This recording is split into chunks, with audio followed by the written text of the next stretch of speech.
আমি ইতিমধ্যে অনেকগুলো ফোন পেয়েছি যারা আমাকে প্রশ্ন করেছেন বিভিন্ন সময়তে যে আপনি কি অ্যাঙ্কারিং বা সঞ্চালনা বা সংযোজনা শেখান। সেই প্রসঙ্গে আসলে জনে জনেকে উত্তর না দিয়ে আমার কীরকম মনে হলো এই প্রশ্নের উত্তরের জন্য একটা ভিডিও দরকার। সঞ্চালক বা সংযোজক তারা কি করেন? সুতো তৈরি করেন, একটা অনুষ্ঠান থেকে আর একটা অনুষ্ঠানে যাওয়ার সুতো তৈরি করেন, সেতু তৈরি করেন। এখন সঞ্চালনা কি শেখানোর বিষয়? সঞ্চালনা কি শেখানো যায়? আপনি কিভাবে কথা বলবেন সেটা তো একেবারে নিজস্ব একটা শৈলী। আপনি যেভাবে কথা বলেন আমি তো সেভাবে কথা বলি না, বা আমি যেভাবে কথা বলি আপনিও সেভাবে কথা বলবেন না। তাহলে সঞ্চালনাটা শেখানো কি সম্ভব কোনোভাবে? এক কথায় যদি এর উত্তর দিতে হয়, আমার নিজস্ব বুদ্ধি বলে, বোধ বলে যে সঞ্চালনা শেখানোর বিষয় নয়। তবে কতগুলো জিনিস একটু সতর্ক থাকা প্রয়োজন। ধরুন একটি গানের অনুষ্ঠান, কোনো একজন শিল্পী তিনি এমন গান গেয়ে গেছেন যে গানের ভিতর দিয়ে মরমে বসেছে, আপনি ডুবে আছেন সেই গানে।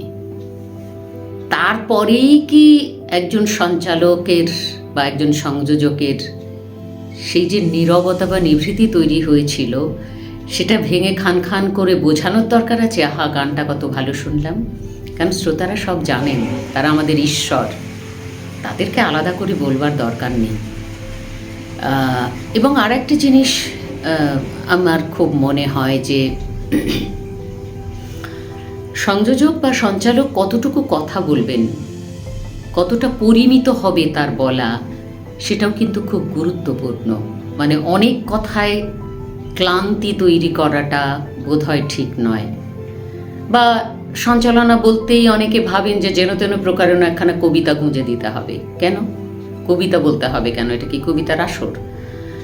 কবিতার কোনো একটা লাইন যদি খুব প্রাসঙ্গিকভাবে এসে পড়ে আপনি বললেন, সেটা স্বতন্ত্র কথা।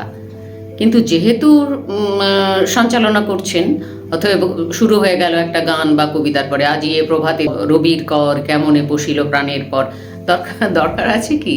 মানে আমার বলার বক্তব্য হচ্ছে যে সঞ্চালনা করতে গেলে কবিতার আশ্রয় নিতেই হবে, কবিতা বলতেই হবে, অনেক কথা বলতেই হবে, শ্রোতাকে একদম ঘাড় ধরে বুঝিয়ে দিতে হবে যে এই গানটা খুব ভালো ছিল, শিল্পীকে অসাধারণ নিবেদন করলেন। সেটা তো আমার বা আপনার বলবার অপেক্ষা রাখে না।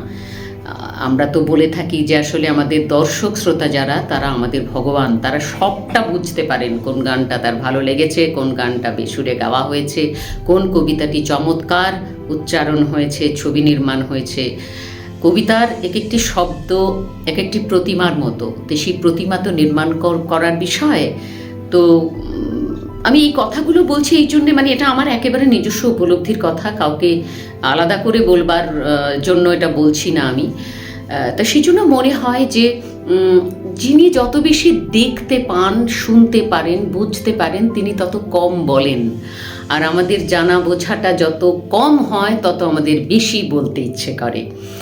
তাই আবারও বলছি, সঞ্চালনা শেখানোটা সম্ভব নয়। সেটা সম্পূর্ণত আপনার দেখার বিষয়, আপনার বোঝার বিষয়।